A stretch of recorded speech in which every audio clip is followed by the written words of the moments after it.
back in the sheep field. Andrew Power harrowed all that the other day and scattered some grass seed on it, so that's all nice and level. But there's just a few bales left. So Alex mates into archery, so he wants a couple of bales to fire his arrows at. So I'm just going to carry these out now while the field's dry. That's lots better from the pile of broken bales it was last week. These ones will be perfect. I think one of them was baled with that case baler, and one of them was baled with our old quadrant from a few years ago. So they're still pretty dense because they were on the bottom of the pile under hay caps. Got a ratchet strap, hold it on there, and then it's not bouncing about, but it protects the spikes. Let's run this down the road. Looks like his banner's blown over. Stop the family farm tax. Can't believe how well that clover looks. Just looks brilliant.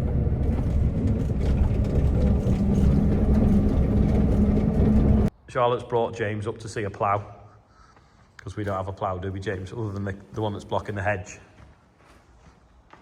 So just for those people that plough, it is a plough. You smiling? Say it's knock on point. So what? How'd you knock them off? Oh, we just put something in the back.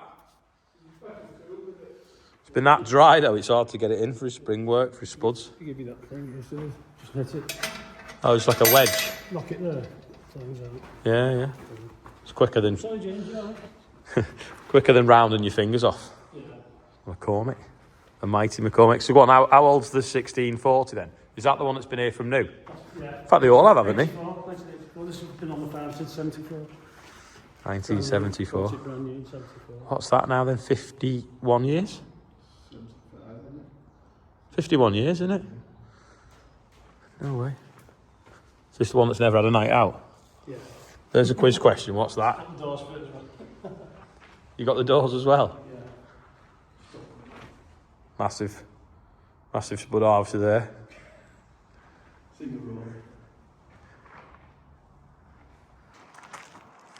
The evolution of the Merlo, there's 23 years between them, but haven't changed a lot, have they? This used to work on a turf farm, and it used to pull the turf off in quite wet conditions, so they put extended breathers on the axles. It's just got a bit chomped actually, just so it didn't get the hubs blocked. But yeah, they've not changed much in the time, have they? I've just called in at this field. I've been picking a bag of spuds up from Bill and Joe's, but look how dry it is underneath. It's barely soaked in the rain that we've had.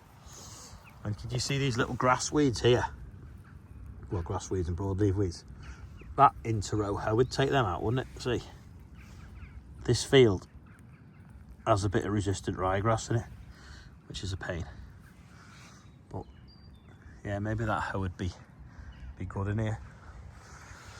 It's had potatoes on last year as well, so it's had a real big soil, deep soil mixing in the profile. So grass weeds will be popping up all year.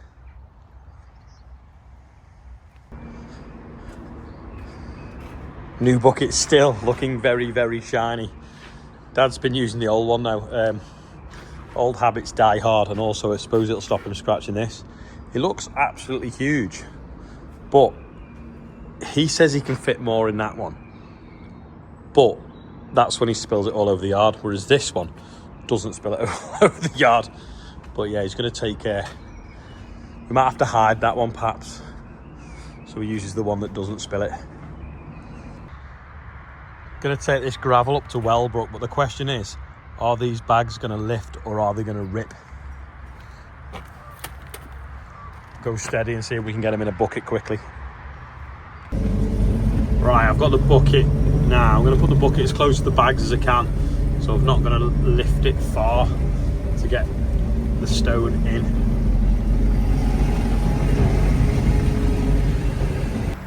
Right, this grass was growing in a bag of gravel. Look at the root mass on it. More under the ground than above the ground. Unbelievable, isn't it? Like ZZ Top.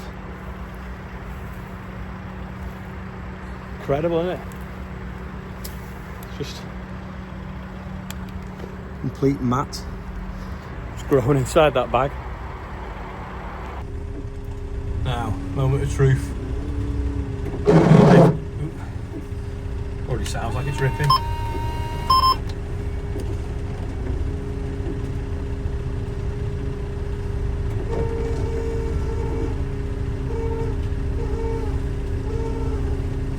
It's holding. Let's try and back out steady now without it ripping and going everywhere. Take the handbrake off.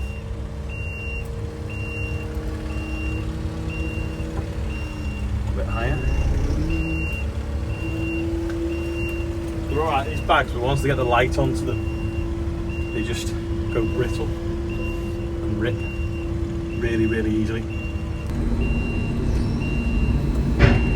Touchdown. That's one down, 2 to go, but the other 2 are only half full, so they shouldn't be as susceptible to ripping because there's less weight in them.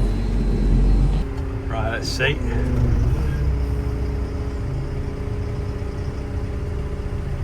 Number 2, lifted. Off we go with that. Got the 3rd one, did creak a little bit though. Nice and steady, and we'll get it in the bucket. Made it now. Drop the forks off, put the bucket on and find some rakes. Absolute bonus. Managed to find 3 rakes in the first 30 seconds. They were where I'd left them, which is good. Always handy knowing the local ice cream man. He's the guy that used to do the sunflower maze. He just saw me pulling in the yard, so he stopped. All this pavement was sort of piled up with like leaves and silt and twigs and all ivy coming out, so scraped all that off as well. Just going to get the last bit now that's fell in the road, but it's definitely looking neater. Should have done it before and after, but we'll pull the bag out and see what it looks like.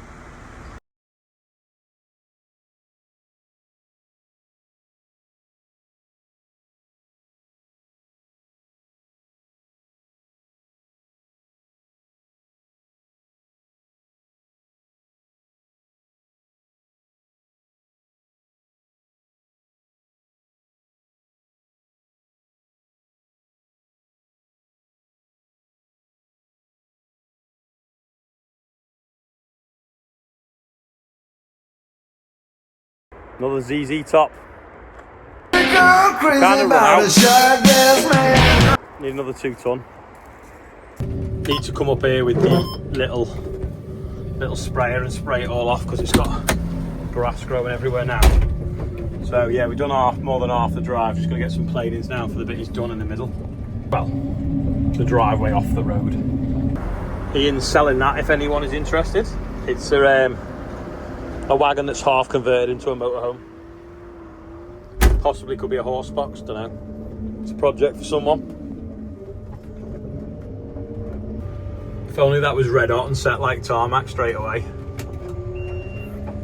This was some wheat sown late February, early March. Can you see how much the land's dried and cracked now?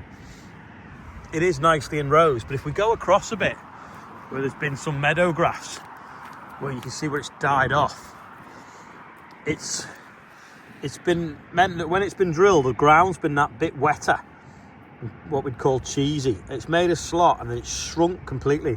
The crows, the pigeons have got in, and there's not the seed count at all.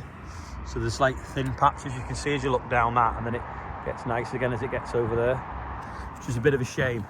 But I drove past this field off the linkway the other day and the headland looked completely bare. But when you actually get to it, it's not. Look, this is how dry it still is, even though it's been raining.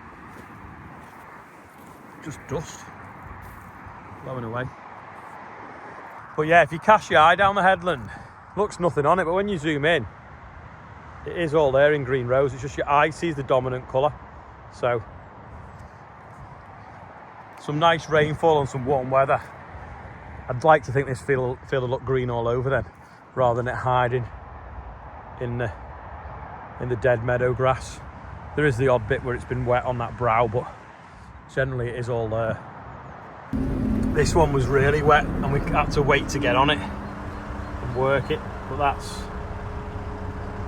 greening up not too bad now. This is the one that we had the drainage plough demonstration on. Again, hopefully in a few weeks that'll look a lot better. Andrew's just finishing off now, putting the planings on the drive. Need to get a little bit more for that. I'm going to go because I'm going to the farm shop we were at for the course last week for tea. So I'm going to go back and get ready. It's alright, isn't it? Keep you busy. If you need any more, you can use that bucket, but don't forget the soil in it. Yeah. Quickly do today's birthday bum. We've got Abby Kennedy is 18, Elsie Denby's on there, Patrick Gallagher is 13, Coleman Reagan is on there, I think that's how it's pronounced, sorry if it's not. Ray and Valerie, happy 17th wedding anniversary. Paul Jones is 43, Chloe Clements is 32, David Cockshot is the big 50, and Adam Paulin is 26. So happy birthday everyone on today's birthday bumper and anyone else whose birthday it is. And we're now very, very close to £89,000, which is an actually huge amount of money. It's raining, but like I showed you before, it's still not enough. Maybe more coming tomorrow, but that is all for today. Thanks for watching, and I'll see you tomorrow.